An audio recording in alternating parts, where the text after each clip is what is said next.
been worked up for some long time, and I mentioned at the outset that I was really keen to listen to Craig Hill because he'd been described to me what he was going to do, and I was not disappointed by that. That was one of the high points for me. The second high point for me actually is what Tanya Reardon's going to talk about, or maybe it's just her. We met, I don't know, a month or two ago, and we had a couple conversations, and then a more detailed conversation about her views of what was happening practically, politically, literally, in the area of the Lower Snake. And that was my moment of greatest hopefulness about this conference. So Tanya Reardon is here to talk about the restoration of the Lower Snake River and some important and uplifting things to share.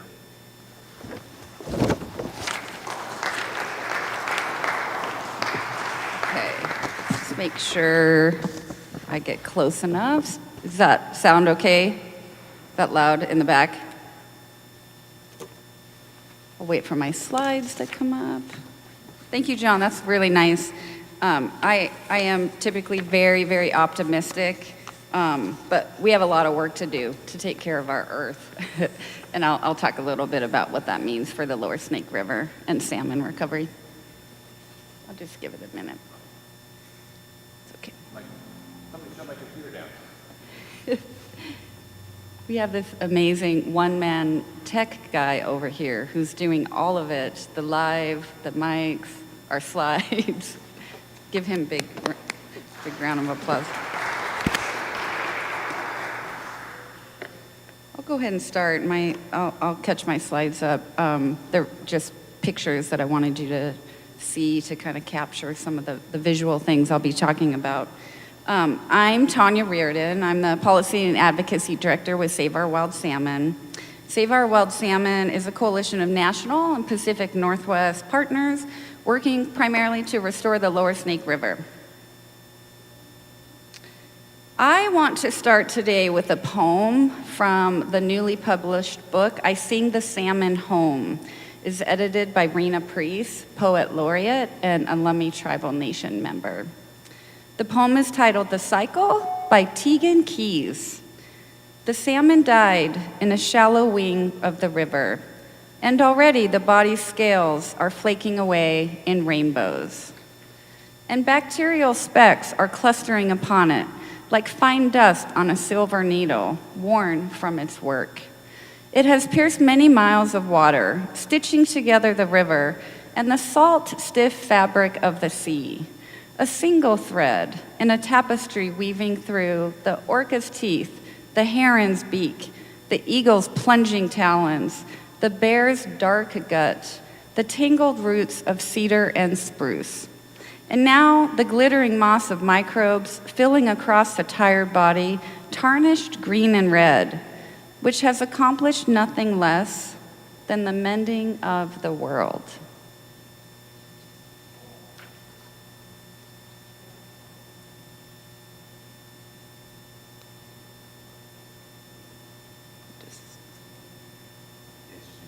There we go. So I wanted to start with this poem today because it evokes a sense of hope and interconnectedness, a theme of this conference, and something desperately needed if we're going to protect our Earth and species from climate change and extinction and really do the work of mending this world. I was asked recently in a meeting, what will it take to make people care about our Earth and the species in danger? Although the longer answer clearly is more complex, my response was simple: by sharing stories. When we have an opportunity to share stories and hear others and do so with an open heart and mind, we create a deeper sense of understanding, of support, and compassion for one another. To me, that is the ideal starting place for every conversation. I'm very deeply grateful for Craig Hill with Spokane Tribe opening this conference and sharing his family story with us today. We simply cannot have a meaningful conversation about salmon without first honoring the profound cultural significance of this majestic species to Pacific Northwest tribal nations.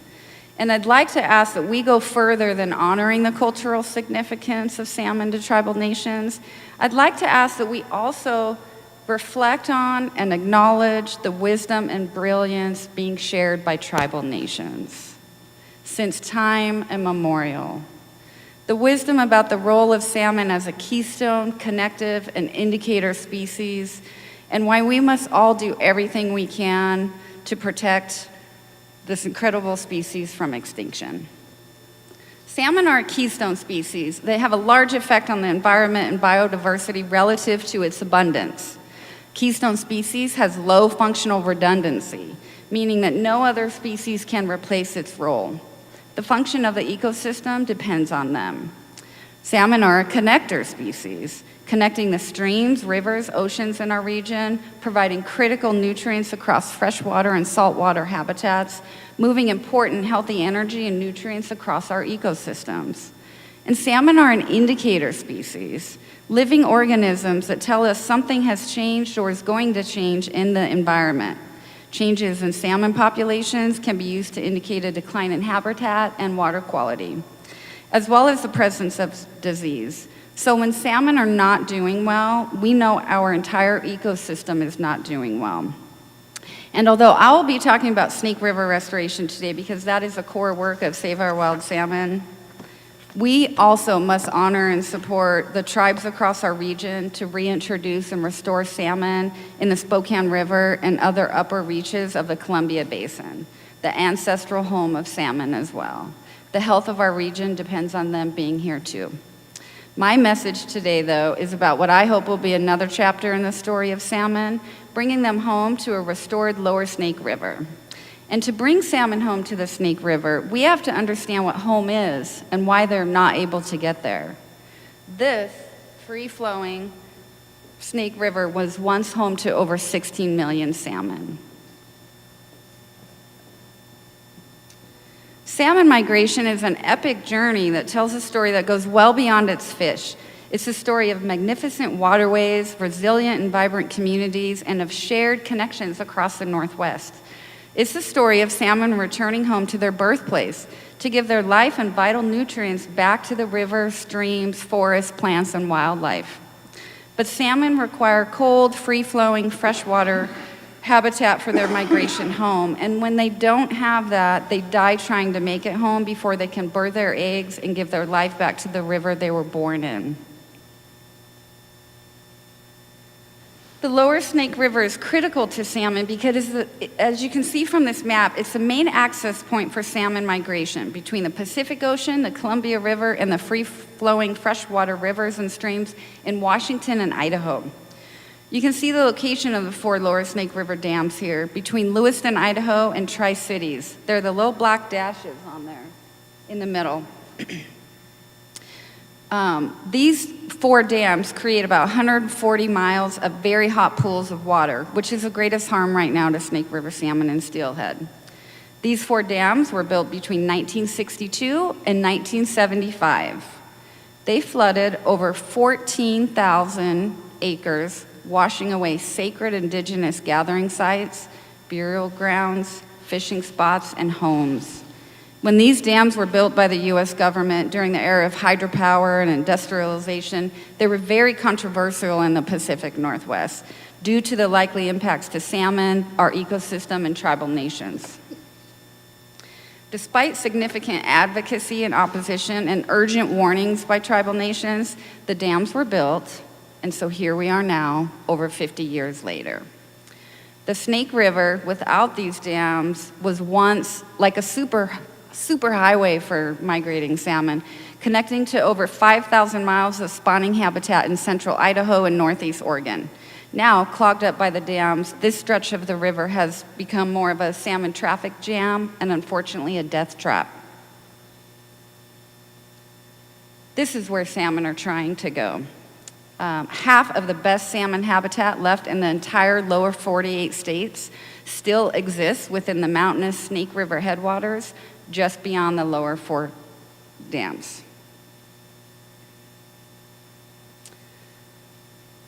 but salmon are stuck in hot water behind the dams. By 1970, after the first 3 dams were built, the National Marine Fisheries Service estimated that gases from the dams killed 70% of Snake River smolts, juvenile salmon migrating to the sea. 70%. By 1986, Snake River populations of coho salmon were declared functionally extinct, which means you are not likely going to get them back.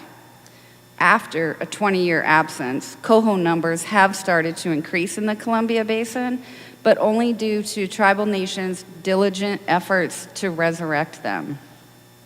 After construction of all 4 dams were completed, wild salmon returns fell by more than 90%. And in the mid-1990s, all 13 populations of salmon and steelhead in the Columbia and Snake River basins are listed as endangered. Also since 1970, our state, federal government, tribes, and others have been in constant litigation regarding the decline of salmon because of these dams. And even after spending over $26 billion on required mitigation efforts like increased spill, fish ladders, other very sophisticated fish passage technology, we have failed to recover even one of the 13 endangered populations of Snake River salmon. The main reason, the reservoirs created by these dams. It might look like a pretty lake, but it's a very hot, polluted reservoir. These series of reservoirs create dangerously hot, stagnant water that causes stress to salmon, creating less oxygen and depleting their nutrients and energy that they need to migrate. The fuzzy-looking white patches on salmon in this picture are a fungal infection that attacks salmon stressed by hot water.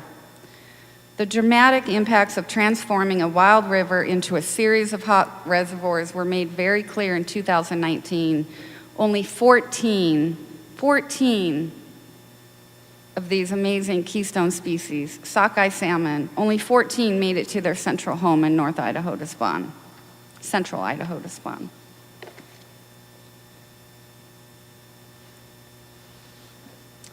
Other aspects of climate change, ocean conditions, predators, and harvest, they do impact salmon. For Snake River salmon, effects of the dams are more than twice that of any of these other factors, though. And last year, NOAA identified in their very comprehensive report, dam removal is an urgently needed centerpiece action to recover Snake River salmon and steelhead. Decline of salmon, unfortunately, have significant impacts on other species as well, such as the endangered southern resident orcas. There are less than 75 southern resident orcas remaining due to the lack of their primary food source, Chinook salmon. In 2018, you might recognize this picture, the world watched as a devastating, grieving mother, Tahlequah, southern resident orca, who carried her dead calf for an unprecedented 17 days and over 1,000 miles across the Puget Sound. This is a picture of Tahlequah and her calf during that time. It was a gripping testimony of her mourning, illustrating what I think of as a message to the world from her. A very public vigil about the urgent need to restore their primary food source before we lose the orcas forever. Decades of scientific and economic analysis conclude that to stop extinction of salmon and orcas, we must restore the lower Snake River. There are pages and pages and pages and decades of science reiterating this. We must restore the lower Snake River, otherwise salmon will be extinct.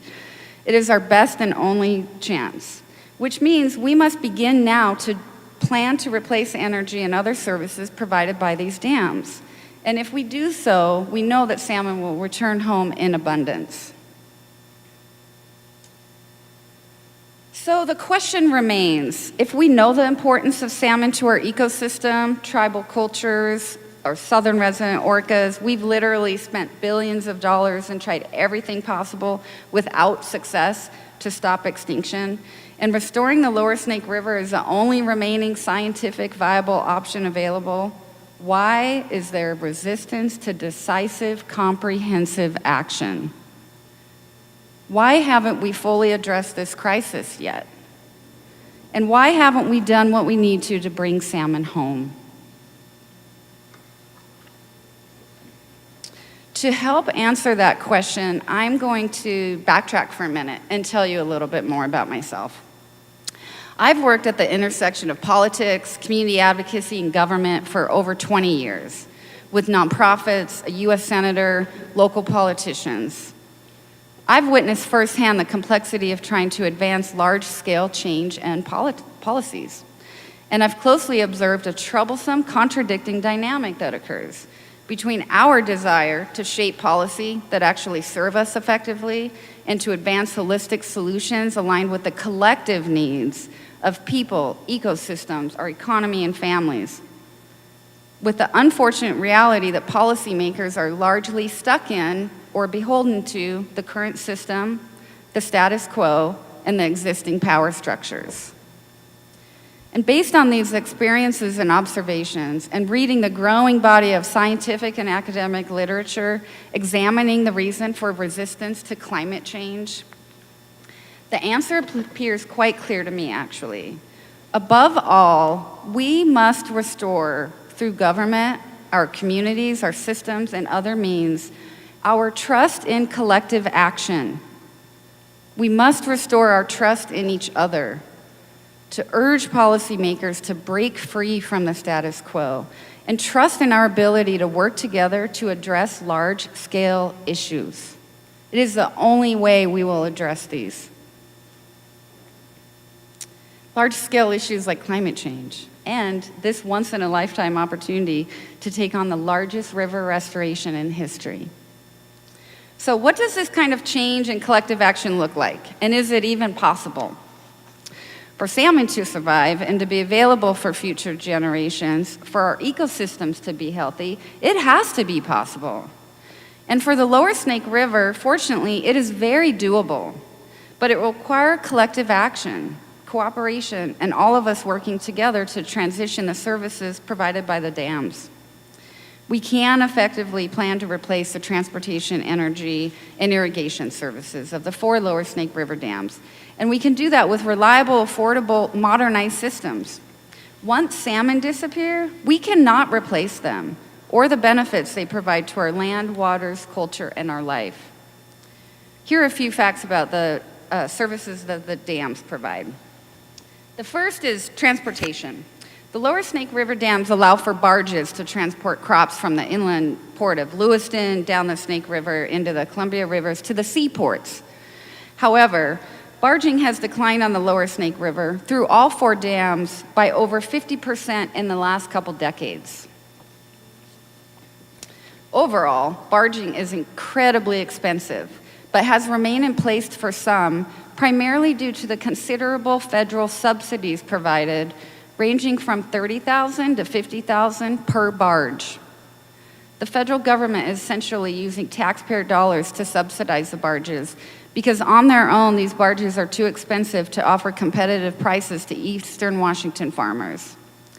Prior to the dams, all Eastern Washington agriculture products were transported by rail to the seaports. We had very robust agriculture prior to these dams, and they were transported by rail to the seaports. We can upgrade and modernize our rail and road infrastructure in Southeast Washington, consistent with our commitments to reduce our carbon impacts and provide effective, competitive options for agriculture transportation. The next service that the dams provide is irrigation. 53,000 acres of farmland are irrigated on the Snake River, nearly all at the Ice Harbor Pool near Tri-Cities. 9 large corporate landowners manage 92% of the irrigated land. The landowners include LDS Church, Crown West Realty, Harvard, and others. We can upgrade the irrigation pumping systems to continue irrigation after Lower Snake River is restored, maintaining important agriculture production and jobs. Irrigation occurs on free-flowing rivers all of the time. It can happen here too. The next is energy. I could do an entire presentation just on energy, but I'm going to try and hit just the highlights here. The Lower Snake River dams produce about 925 megawatts of electricity each year. That's roughly 4% of the energy produced throughout the entire region. They are run-of-the-river dams, not energy storage dams. They provide no flood control and have limited ability to ramp up or ramp down their output. Power output is dependent on how much water is in the river. The Lower Snake dams produce their highest energy output during spring and early summer, when power demand is actually relatively low and other hydropower dams throughout the West are at peak power production. So much of that power is actually sold as surplus at comparatively low prices. Meanwhile, the Lower Snake River dams are aging, will require 21 new turbines in the coming decade, costing over $600 million. We can put those resources towards replacing and improving their energy services, providing more output in summer and winter when power is actually needed by our region, resulting in better year-round reliability and higher system value.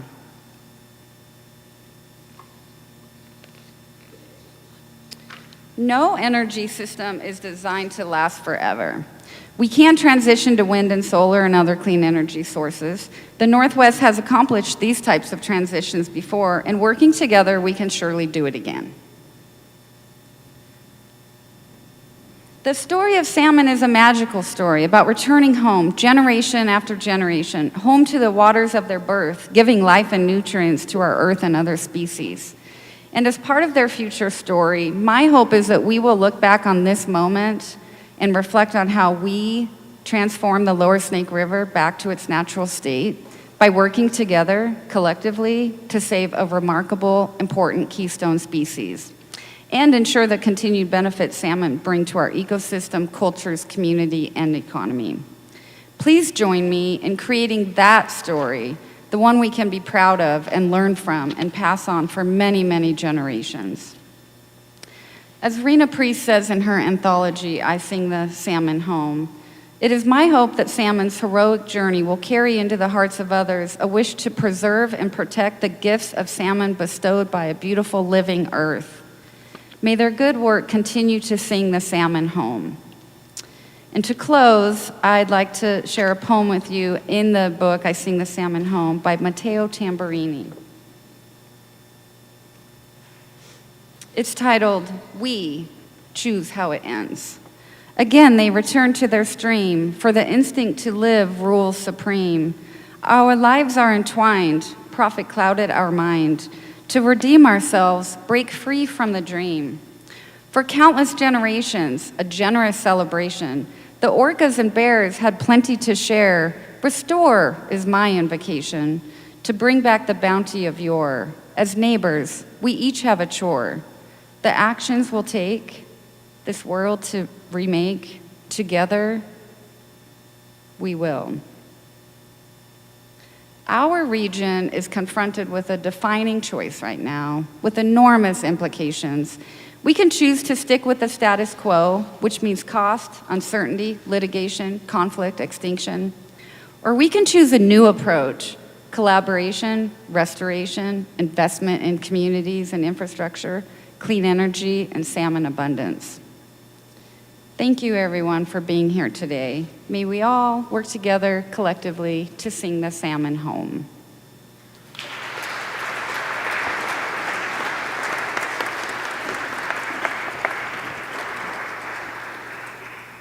I should take some questions in case anybody has some. Or thoughts or comments? Yes, ma'am.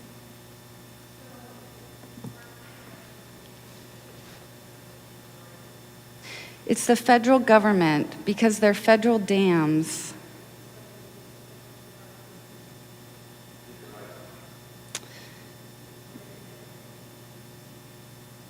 I think it is a combination, but I should look into that and let you know for sure. Yeah. The federal government is basically paying themselves to run the barges at a competitive price using taxpayer dollars. So there's clearly a lot of resources going into very aging dams, to subsidize the barges, to mitigate salmon extinction, all of those resources could very easily transition the services of the dams, increase our infrastructure in those areas in helpful, meaningful ways, and stop extinction. So the cost really is not a part of the equation in terms of we're already spending more than what it will cost to transition effectively. Yes.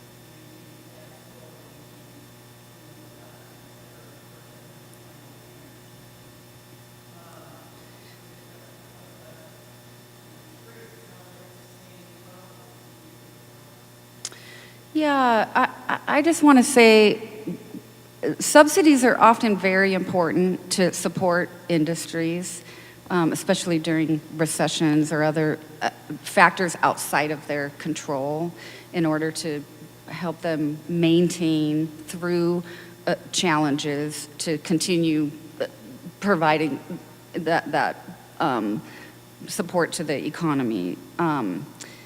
In this case, I point it out because there's very often a lot of misleading information about what's really happening and how we're paying for it and the costs of keeping these dams. And not only the cost of salmon going extinct, because that is what will happen, but the actual numbers and the cost of what we're putting into it right now. Unfortunately, the media, all that they often do is recirculate the headline that cost of dam removal is between X and X without going further into what we're already paying, how that very easily can be transitioned into building more effective infrastructure in the area to remove the dams. So I think that's the general point about some of the numbers, like, and it won't get better. Extinction will get worse. Litigation will continue. Like, those costs will only grow more until we start working on transitioning the services of the dams.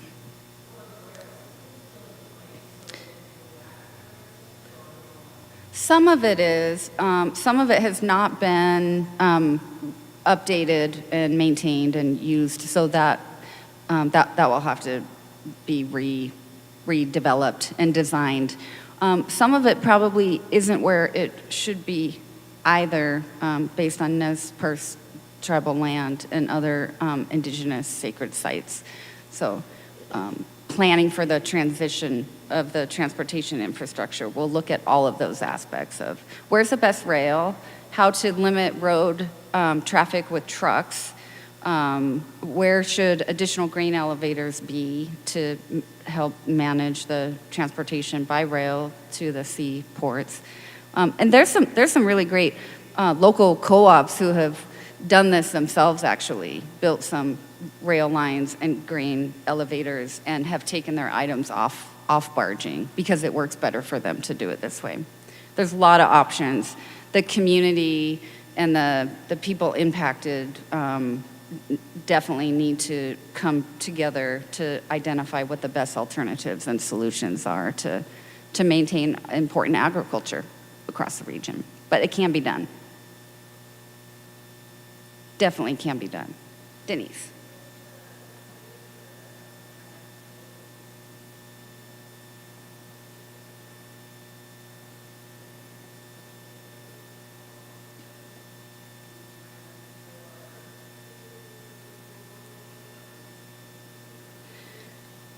I think the challenge is that the strongest narrative is very misleading. Denise asked about what are communities around the dams in terms of their response to potential dam removal. They hear a strong narrative that's very misleading and is not factual, related to flood control The dams they do not have anything to do with flood control. Tri-Cities is not going to flood whatsoever. They hear that their rates will increase, which is not true. We can transition to clean energy sources affordably and feasibly. It doesn't create blackouts or rate increases. But there's a lot of misleading information out there that people hear. And that's why forums like this to share facts and have a conversation are really important. But our work over the next year is to work very closely with stakeholders and impacted communities and industries to develop the transition plan for transportation, irrigation, and energy. Our state legislature, when the budgets are final, I think we'll see that they have committed some significant funding for this transition process. And our next step is to work with communities to ensure that the solutions really support them in ways that they need. Thanks, everybody.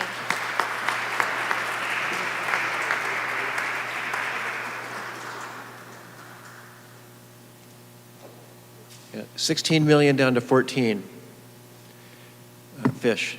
That's a lot of fish. I've heard Tanya talk about this a couple times, and I do think it's a matter for hope. How long have you guys been at this? Decades. The need has been known for decades, and the effort has been put to restoring that lower snake, and we're really getting close now. And so it's a chance to push the action to fruition. Our next speaker couldn't be here. D.R. Michelle from the Upper Columbia United Tribes, Executive Director, had a death in the family day before yesterday, and family comes first. And with some help from Save the Wild Salmon, we found a video that a webinar that DR was in, and have pulled from that webinar his remarks. And so I let him know that he wasn't completely not going to be here. He's going to be here in spirit. So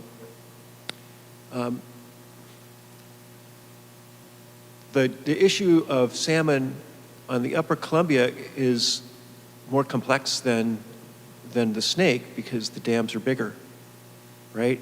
And so introducing salmon above the dams has been one of the approaches that the Colvilles and other Upper Columbia tribes have approached. I can't speak with the kind of authority that DR has on the treaty that's underway. The negotiations on the Columbia River Treaty, which was originally put in place in 1964, they have some terms of expiry. And we have to the term they use is modernize the Columbia River Treaty by 2024.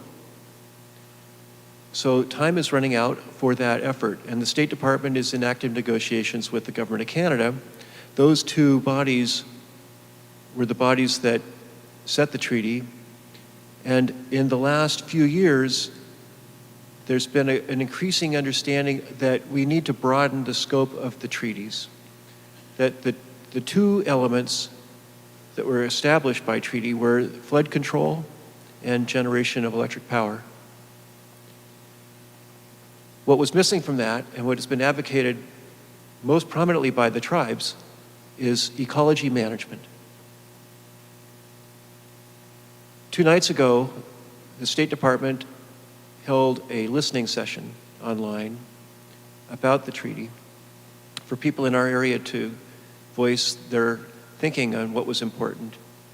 And I think there were 20-some people allowed 3 minutes each to make their point. By my count, 2/3 of the comments said we needed to expand the purposes of the treaty to include ecology management, and we needed to have a voice for the river, which would naturally be the tribes. 1/3 of the people thought we needed to claw back some money that Canada receives as a consequence of all that power generation, that we benefit more than they do. So there's a certain amount of money that is also at play. But the predominant theme was State Department, listen up. We've got to manage the river for more than just flood control and electric generation. And DR's comments, ready to go on that, Brendan? DR's comments help to expose the economic value of including ecology management in the Columbia River Treaty.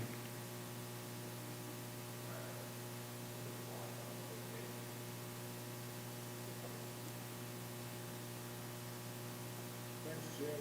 Thank you all for being here tonight. I'm real honored to be a part of this group and to be here with you to talk about some important issues for us into the future. Again, my name is John Michelle. I'm a citizen of the Lakes and Caldwell Bands of the Confederated Tribes of the Caldwell Reservation. I've been the executive director of the Upper Columbia United Tribes for 14 years. UCUT takes a proactive, collaborative, and science-based approach to promoting fish, water, wildlife, diverse habitat, and Indian culture in the Northwest. We provide a common voice for our region through the collaboration of our member tribes, the Coeur d'Alene Tribe, the Confederated Tribes of the Caldwell Reservation, the Kalispel Tribe of Indians, the Kootenai Tribe of Idaho, and the Spokane Tribe of Indians. Together we manage nearly 2 million acres of reservation land and influence at least 14 million acres of Aboriginal territories, 500 miles of waterways, 40 interior lakes, and 30 dams and reservoirs. We were formed in 1982 and come together to ensure a healthy future for the traditional territorial lands of our ancestors. As sovereign nations, we are charged with the protection and enhancement of our natural resources. Our mission statement is to unite the Upper Columbia River Tribes for the protection, preservation, and enhancement of treaty, executive order rights, sovereignty, culture, fish, water, wildlife, habitat, and other interests and issues of common concern in our respective territories through the structured process of cooperation and coordination for the benefit of all people. And I think that's a very important part of our mission statement as we go forward. What the tribes do, this doesn't benefit the tribes. The things we do benefits everybody in the region, up and down the river, and so on. So I think that's important as we go forward. That we're here to help and to work with folks to make those corrections or adjustments for those future generations. I'd like to talk a little bit about current treaty and some of the things that we're doing to help move some of those ecosystem-based function issues along. The current treaty focuses on flood risk management and hydro production. We're looking at adding that third leg of the stool, so to speak, and that would be eco-based function, which includes fish passage. What I want to talk a little bit about tonight is how the system's looked at and kind of how they look at cost, benefits, and currently it's a benefit: flood risk management, hydro production, flood control, irrigation, navigation. Some of these things that the river is being used for are looked at as benefits to the region. If you start talking about fish passage or implementing ecosystem-based function issues, those are looked at as costs.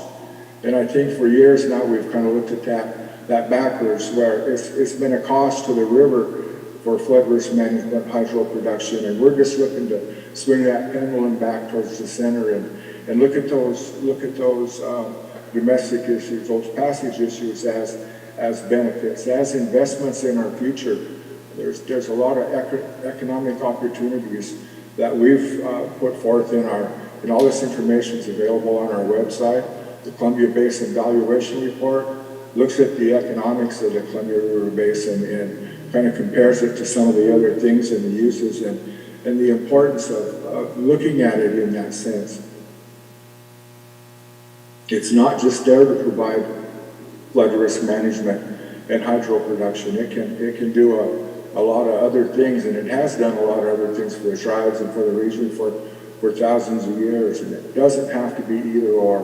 We have an opportunity to correct some historic wrongs in the renewal of the treaty and looking at these flows and these issues as one, not in sections of the river, upper river, lower river, middle river, but as one river as much as we can, and help in that sense with fish passage. And currently the tribes are working real hard on that, and we've been doing educational and cultural releases.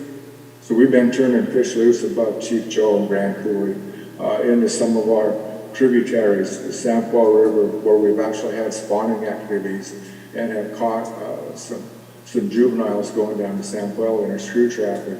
And what's unique about how we're approaching this is we've been turning the fish loose and following them instead of us kind of trying to tell the fish where they need to go or how they need to use that system. We've been turning them loose and following them and making those improvements where the fish show us where those improvements need to be.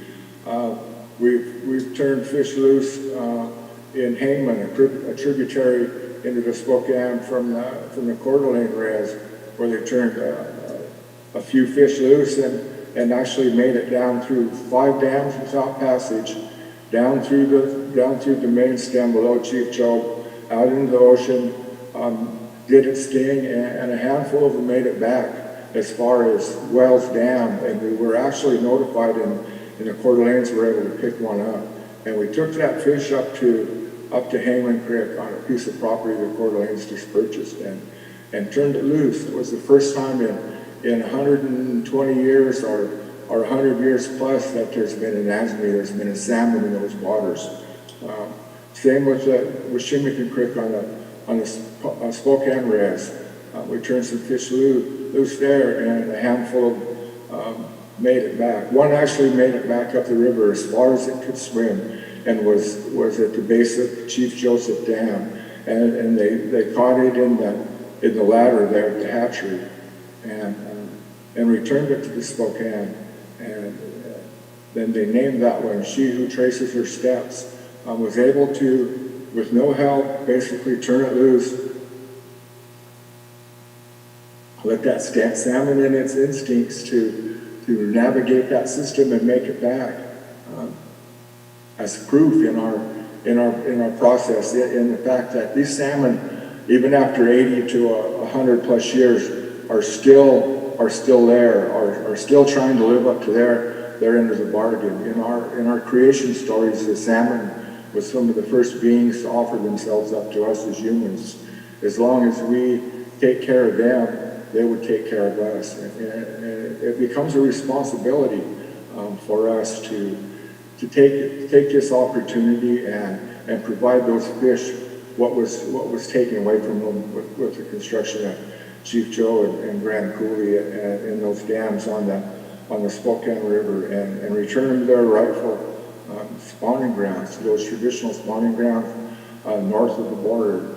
Some of these fish have actually we turned loose at our canoe site at Kettle Falls, where we have our annual canoe journeys land. We turned some fish loose there, and they actually made it up into Canada, and we're at the base of Keelyside Dam, and 6 of them we know of were caught and turned back to the tribes. So that again, that instinct, that desire to make it back to those traditional spawning grounds is there. It's our responsibility to provide them that opportunity and take care of what once was one of the largest salmon runs in the country. There's stories that at times the salmon were so thick you could walk across the river on their backs. And while we may never get to that point again, it is important to understand and to realize that there's a lot of habitat, a lot of opportunities for us to help bring these fish back, and they need to be looked at not as costs, but as investments into our future, as investments into those 7 generations that we look at. And as it relates to my family, my grandparents were the last ones to see salmon in the river. My parents, myself, my son, my grandchildren, and now my great-granddaughter. I've been blessed and lucky enough to be a great-grandpa now. So we've got a lot of work ahead of us to return those salmon back to those youngsters, so they can in turn continue to work on returning them to their future generations. And one day I look forward to meet them all, to be a part of that in the near future. And you know, we can do this, folks. We've got a huge opportunity. You know, we're going to get to a point where we have to do this, and we need to look at this as these are investments. But what is the cost if we don't? What is the cost to us if we don't have salmon in our system? If we're forced to look at those, or to have our future generations only see those in a book, or to hear stories about how it used to be, or we shoulda, coulda, woulda, we would still have our salmon. So those are questions we need to continue to ask going forward, and we have a huge opportunity to correct some of those historic wrongs and provide those for those future generations. We have to do this for our river, for the fish, and for our future. So again, I appreciate the opportunity to be with you tonight. Wish everybody safe travels and take care. Look forward to some questions also. Thanks. Thank you, DR, and congratulations on becoming a great-grandfather. I'd next like to pass it on to Jessica Zimmerly, Fix Director at Earth.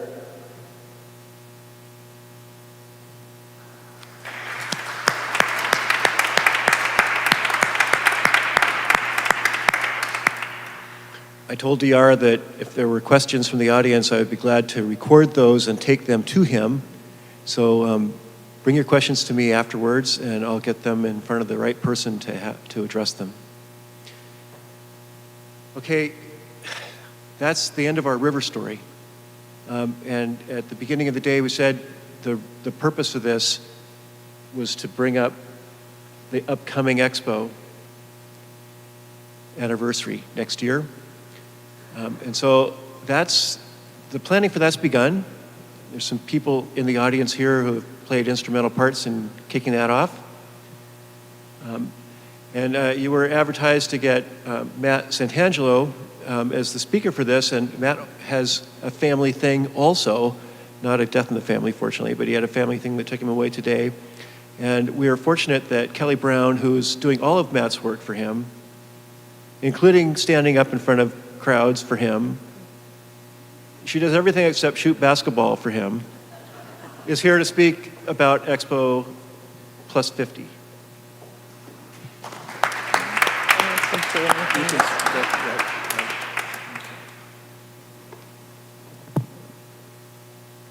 Thank you. I'm glad you introduced me as not Matt Santangelo, because the program says that I am Matt, and clearly I am not, and I will not shoot any baskets, so you can rest assured. I am most known for being the president of the Friends of Manitou, and I serve on a committee of the park board, and I began hearing the chatter about this Expo 50 celebration a year and a half ago, and I've always been really excited about being a part of it, and I'm glad that I get to help Matt coordinate the event, and I'm going to try my best to give you a very broad overview of the planning that's taking place so far, and here today because, okay, I actually have this on. Okay. Does that sound okay? Okay, got it. Perfect.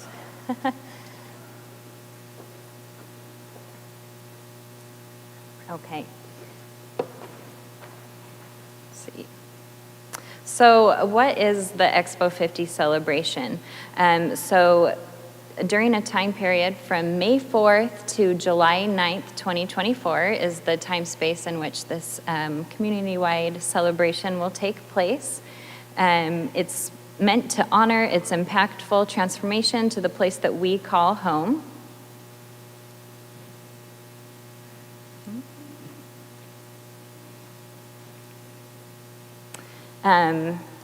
It will highlight Spokane's local, regional, and international community through arts and culture, food, history, recreation, environment, and infrastructure.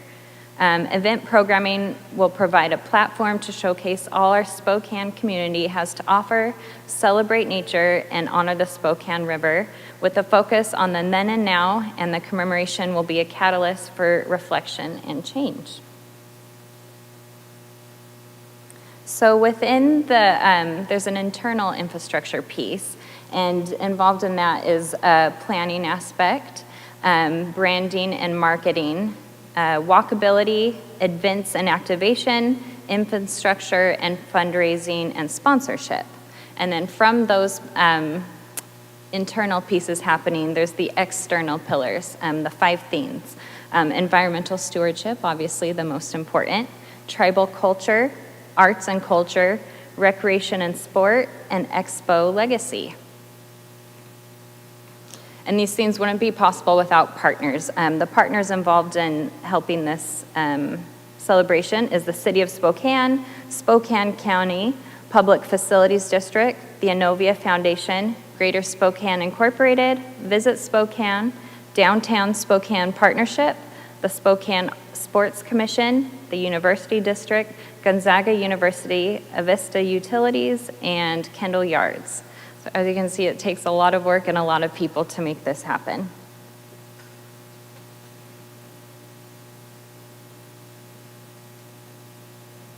It looks a lot different than it does on my screen. I see some binoculars out there. So the event programming piece of this is going to provide a platform to showcase all of our rich community has to offer. There's lots of places where this will take place. Riverfront Park, being a natural heartbeat of our city, has already made their plans to provide spaces for different groups to plug into. And some of those pieces that are already being planned are May 4th will be the opening ceremony, the big kickoff to the celebration. That will be at Spokane Pavilion, and it will feature live performances from A-list artists, local and regional arts, cultural, tribal, and community organizations. There'll be family-friendly activities, international cuisine, carnival rides, and more that will provide a glimpse of weekly programming throughout the 9 weeks of celebration. And over the course of those 9 weeks, each week will showcase pieces of the different pillars. So environment will have a place, sports and recreation will have a place, tribal and arts, and the idea is to create a fair playing field so that everybody can show up and bring what they have to offer to the community. Every Saturday, the Expo 50th anniversary we'll have a stage in the Riverfront Lilac Bowl, and that will be a place where people can enjoy weekly performances on Expo 50th community stage from local and regional acts, arts and cultural organizations, local tribes, schools and regional educational institutions, family-friendly activities, food, trucks, and artisan vending will be available. Another hope is to have a fundraising gala benefiting the Friends of Riverfront Park. The closing celebration will be July 4th weekend, and that will showcase the signature fireworks show, of course, and then there'll be community performances and a concert with the Spokane Symphony. And then there's, of course, plans for additional activities. Some of these can include guided historic and virtual walking tours, a MAC exhibit with all of the artifacts they have from the original Expo celebration. There'll be volunteer opportunities for things like river cleanup and activities and plantings in the community. The Expo 50th Anniversary Beer Festival, where we will have different breweries there to participate. Visit Spokane's will have a 50th Anniversary Cafe, and that will feature international cuisine from regional and local providers. There'll be restaurant promotion involving select restaurants with international fare. The pavilion and clock tower will have a light show. There'll be museums and galleries showcasing 74 artifacts from the then and now, and there's a hope for documentaries from the past and the present. There'll be, of course, Expo 50 merchandise. We hope to involve regional and local artist galleries and have art walks. So there's all sorts of things and all amazing opportunities for different organizations and groups to plug into. And then, of course, our city has so many existing events and activities already, and the hope is for them to take Expo 50 and expoize themselves, for lack of better words. So it might mean that Bloomsday's finisher shirt that year incorporates the Expo colors or the Expo emblem, the Lilac Parade, Memorial Day, Pride Festival, Hoot Fest, the different art events that already take place. And then one example is that the Spokane Indians in 2024 will change their name to the Spokane Expos to celebrate Expo 50. So that is the basic summary of this. And of course, that is the email contact if you find that you or your group or whoever you represent has a great idea or wants to be a part of the celebration. The idea is to establish group leads from each of the pillars and bring them together so that they all have a say in the planning and can bring their ideas and make this happen for our wonderful community. So, questions? Is there any questions that I can, yes? Is there going to be any effort to make sure that sustainability is a key element in any of these activities? Yeah. Waste reduction, recycling, make sure that you know. And then the second thing is, there needs to be a component in here of getting people out in the community. Yeah, and that's when we're going to rely on the environmental group to really help us, because as the event coordinators, we're not experts on any of the areas. And so we want the representatives from the environmental group to bring their ideas forward. And then when they meet with the other leads, to help them know how to do that within their own groups and events. Any other questions? There's one right there.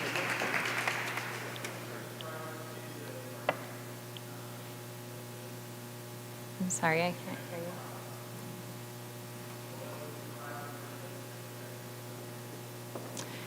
Oh, the tribals relationship. They are part of this as well, and I can see them playing a big piece in the river and the legacy aspect of this. And there's a group, I'm sorry, I can barely hear you.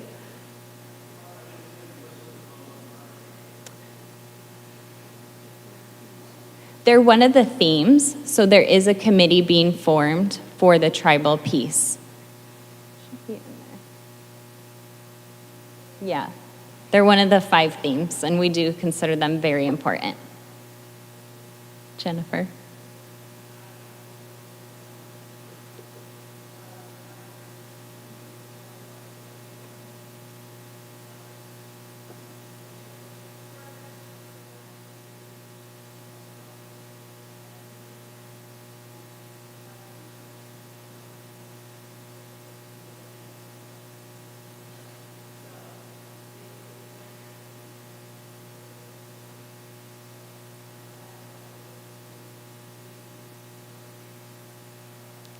Thanks, Jennifer. All right, if you have any other questions, feel free to send an email to that email address. Thank you.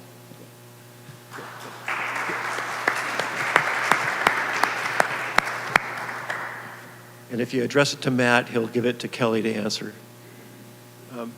So that sort of concludes the program. You can tell already that next year we're going to expropriate everything in Spokane for Expo, right? And the Spokane Expos will be playing, and we'll have Bloom-X Day. I don't know what that'll turn into. Sort of the last session is just a listening session. There has been a committee formed for the environmental stewardship platform. It's open. We're still looking for bodies that want to have a role in shaping what those offerings from environmental stewardship committee will be. The question that Pat Muntz asked about sustainability and is a matter of how to go about doing all of the expo itself. Can we have it not waste, right? Can we use public transportation instead of driving private vehicles? Can we act in a manner of environmental stewardship during that expo period and set a model? Those questions are being engaged now at the Environmental Stewardship Committee, and people bring your ideas and your suggestions of how we should work. Brian, I'd like to invite you to come up at this point. the city has been supportive of the Hope for Creation Conference from the outset. At the end of last year, we had a pretty robust session of people suggesting ways that the city could act on environmental concerns. And so we've asked Brian Beggs to come back again today and listen again. Let me give you the mic. All right. But of course, I want to talk just for a minute, so, because I'm a politician. But yeah, I'm really excited to be here for the second year and to see this going. And what I like today, I particularly appreciate is that we're in the hope for creation mode. Sometimes in the My Faith tradition, which aligns with this, sometimes it's prophets at the gates spelling out the doom that we're all facing unless we change our ways. And so it's nice to have a day of hope and all the great things that are there. There's a time and a place for both. I wanted to read a quick proclamation that we read on, at City Council on Monday, just to let you know that the city's committed.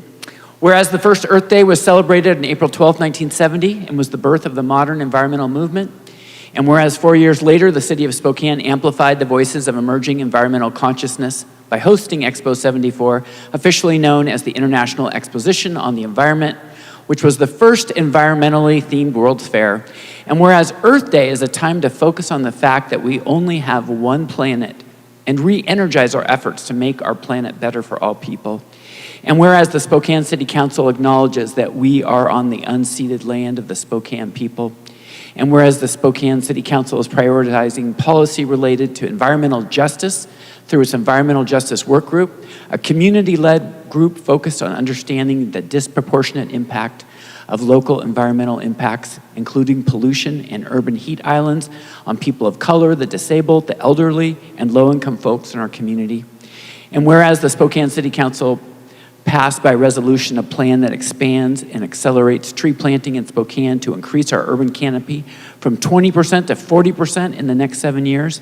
And whereas the Spokane City Council has passed ordinances and resolutions that protect our river and water resources, which incentivize water conservation and enhances community awareness of the importance of protecting our water resources. And whereas the Hope for Creation Conference, which is hosted by St. John's Cathedral in partnership with the Whitworth Office of Church Engagement and Fig Tree, takes place on Saturday, April 22nd, 2023, and is an opportunity for civic leaders, nonprofit organizations, faith communities, business people, and engaged citizens to engage in conversation on environmental issues. Now, therefore, I, Brian Beggs, Spokane City Council President, on behalf of the community members of Spokane, do hereby proclaim April 22nd, 2023 as Earth Day in Spokane, and encourage all community members to intentional practice of proactive stewardship of our land, air, and water, along with the multitude of species that live in those environs. So just wanted to give you the official proclamation on that, and I'm looking...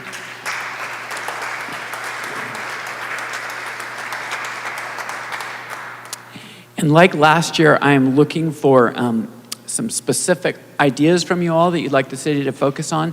At the very end, I'm going to ask you to do one thing that I have in mind. But I wanted to give 3 signs of hope just in the last year. If you read today in the New York Times, the federal government, based on the Inflation Reduction Act, is proposing real limits on carbon emissions from all our power plants, including all the coal power plants. That's really going to make a huge difference. That was announced today. That's a huge change from where we were last year. So that's awesome. I wanted to mention that locally, the City of Spokane just announced this week that we received over $6 million in a settlement from Monsanto based on their pollution of our river with PCBs that can be used to clean up our river going forward. So I'm super excited about that. Switch over. But what I'd like to do is hear from you, and I don't know, can we get a mic runner or not for people who have something?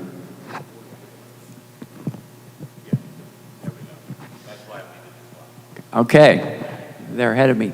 So what I would love to do is if you could just raise your hand, and John will bring the mic, and tell us one specific thing that you would like the city of Spokane to work on, hopefully something that's within our power to do, but anything specific.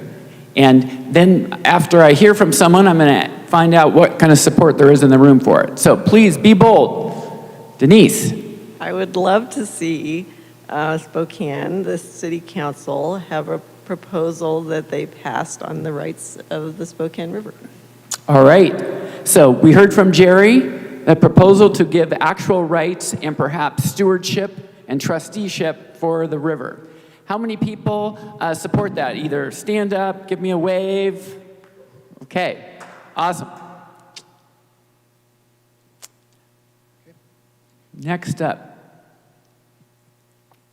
And go ahead and tell us, introduce yourself too. I'm Margaret Drum, live on the South Hill, and you might actually be able to explain more to me about what the city's policy is. But I would love to know or to see a change that all new development puts first priority on pedestrian access rather than making it really difficult to walk around. And that would probably include like neighborhood center grocery stores to make sure that there is a space for them. How do people feel about that? All right. I'm going to comment just briefly as part of my educational. So we did, before I was on city council, we did pass an ordinance called Complete Streets, which is when we're doing major things, is to address bicycle and pedestrian issues. There are some spots, I don't know which one you're particularly looking, but I know on Upper Terrace, going from 17th down to Rockwood, there's some new houses there, and for some reason, under some legal thing, they don't have to put sidewalks there. I don't know what it is, but in general, that is a requirement. We also passed a law while I've been on city council that if there was a building in Spokane that used to be commercial in a neighborhood, residential neighborhood, they can reactivate as commercial. The next step would be to pass and allow some, in some way that we don't totally change the nature of a neighborhood, to allow walkable businesses that people would go to. So we are thinking about that, but that would be the next stage. But we have about 120 businesses that are activated in neighborhoods because they used to be. So that was kind of the pilot. Did it work? And I think most people like it. Some people next door don't. But I 100% agree with you, and we are committed to the walkable city. That is the direction that we're going.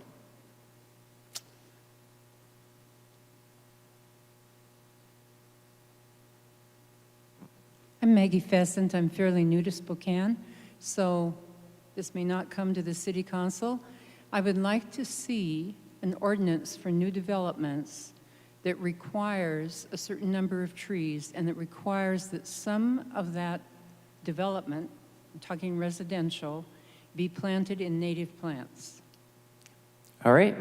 How many people support that? Great. Thanks. As you heard a little bit earlier, we're very committed to Spokanescape neighborhood plants, and there's the website that helps people, and we have money set aside for that. There's a little bit of a thing under state law of how much we can require people to put trees on their land. We can do it on the parking strip streets. We can do some of it, but we are really interested in enhancing, I mentioned in the proclamation, our commitment to change our tree canopy, especially in our lower income neighborhoods that are cooking people to death. And I just spoke with our Public Lands Commissioner, Hillary Franz, and we have millions of dollars coming to the state under the Inflation Reduction Act, and we're trying to figure out how to get that federal money through the state into Spokane. We work right now with the Lands Council really on a pilot project to do it, and we just need to grow it, and the odds are good that we will do that. But in terms of requiring it, we can't really require trees outside the right-of-way of someone's property or keep them even from cutting down those, currently under state law. But that could change at the state level, but we're gonna do whatever we can within ours. So thanks, and welcome to Spokane. My name is Carolyn Holmes. I'm a member here at St. John's Cathedral. In 2016, the City Council and Mayor Condon both voted that Spokane become a compassionate city. I've heard very little about that since the endorsement, and I would like to see the City Council visit that again Other cities have come up with 10-year plans of how they would enact that, and I would like to see Spokane do that. All right. How many people in favor of that? Okay. I want to give you just some good news on that. One thing that we did when we did that was not a couple years later, we passed a comprehensive city civil rights code that goes farther than either state or federal law. So we have that on the books. What we wanted at the time, and we funded, was to actually have an Office of Civil Rights with employees that were pursuing that work, both educationally, taking complaints. We still have not pried that out of the mayor's office, even though we've got 3 positions funded. We have an interim person, Jarrell Haynes, who's fabulous, but we are at the final stages of finally hiring the permanent director, and so that work is going to happen. But the other thing that I am most excited about, and I'm really glad you brought this up because it means I can talk about it, I have been working with Spokane Arts and some community groups, especially on racial issues, to come up with a new Spokane motto. And it would be, in Spokane, we all belong. In Spokane, we all belong. And it really cuts across all those things. We're going to have a meeting in the next week or so we have art around it, t-shirts and mugs, in Salish, in all the languages that people have. So that is my hope by the end of the year, that we will change that motto to in Spokane, we all belong. We're getting to the end of our time? Okay. Let me just say, I said that I had an ask for you. I was struck by the Gonzaga soon-to-be graduates and what they talked about, that disconnect between people wanting but not knowing. So I wanted to, first, if she hasn't been acknowledged enough, I want to acknowledge Kara Odegaard. Kara, please raise your hand. She has done so much for sustainability for this whole community, but I had the privilege of working very closely with her. So one, go to the Sustainability Action Plan. Just Google that, Spokane Sustainability Action Plan. You'll see hundreds of things our community can do, and we're working on implementing. They're not all city things. But if you really want to know more about how it hits at home, go to sustainablespokane.org. That has a website and a tool for your home and family to measure how you're doing on water and energy and to compare yourself with your neighbors and other groups, and you can do competitions. We've had over 500 families sign up. Sustainablespokane.org. My goal before the end of the month, which is coming up, is another 100 people sign up. And so there's quite a few family households here, and I know that you know 1 or 2. So you just go online, you sign up, get on it, and I'll report back to John and Beth how we did. But let's see if we can get another 100 people signed up as a result and really go into the next year. Thanks so much.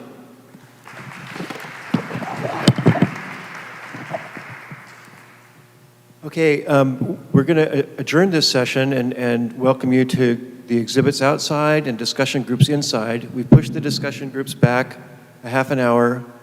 The one's about to start now. The Saltese Flat Story will be in the Guild Room, way down. You can get directions on the way. In the conference room, a presentation on use of biochar and restorative water quality. Interesting stuff. And Gonzaga University seniors, another group of them, have their capstone project on the vision of the future of the river. At 2:30, there's another 3 discussion groups: resource management technologies, landscaping for water, and an advocacy workshop by Earth Ministries on how you can put your point of view in front of the legislatures. And then at 4 o'clock, there will be the interfaith conference panel on how different faiths look at care for water. On your way out the hall, there's a 3-foot by 9-foot long poster aerial shot of the Spokane River that Avista has put up. If there are infrastructure projects that you think, like walking trails along the river, this is a chance for you to provide your input to Avista's planning projects. Thank you all for your time and attention. I think you have to say, we learned a lot today, There's a lot to be hopeful for and a lot of work to do. Go and go. Let's go.